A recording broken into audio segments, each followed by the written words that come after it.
अस्सलामुअलैकुम। बोल न्यूज में मैं हूं जवाद कमाल और मैं हूं सनिया मलिक। हेडलाइंस आपने देख ली। बुलेटिन का आगाज करेंगे। सैकड़ों जाने लेने वाले डंपर ड्राइवर को अब भी होश ना आया।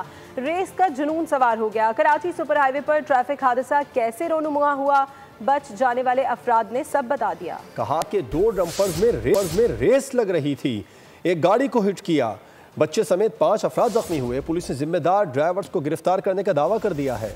खुर्रम गुलजार रिपोर्ट करेंगे।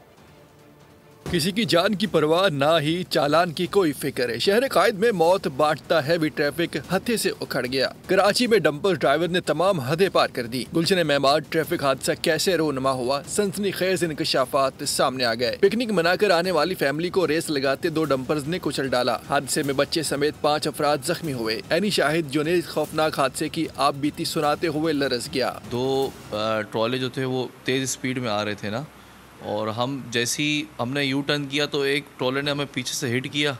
पीछे से हिट करने के बाद हमें याद नहीं क्या हुआ, फिर सामने से एक और ट्रक आ रहा था तेज़ स्पीड में, तकरीबन 100 की स्पीड होगी उसकी, और उसने हमारे को इंजन की तरफ से इतनी ज़ोर से हिट किया तो फिर हम बेहोश हो गए। फिर हमें नहीं याद किया क्या हुआ और क्या नहीं हुआ।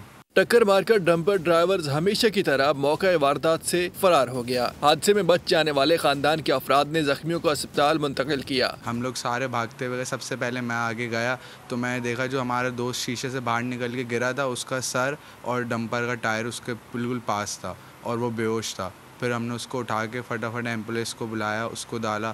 फिर एक छोटे बच्चे को हमने जल्दी से एम्बुलेंस में डाला। पुलिस ने दावा किया है कि जिम्मेदार ड्राइवर्स को गिरफ्तार कर लिया गया है। सब्सक्राइब करें और बेल दबाएं ताकि कोई खबर रह न जाए।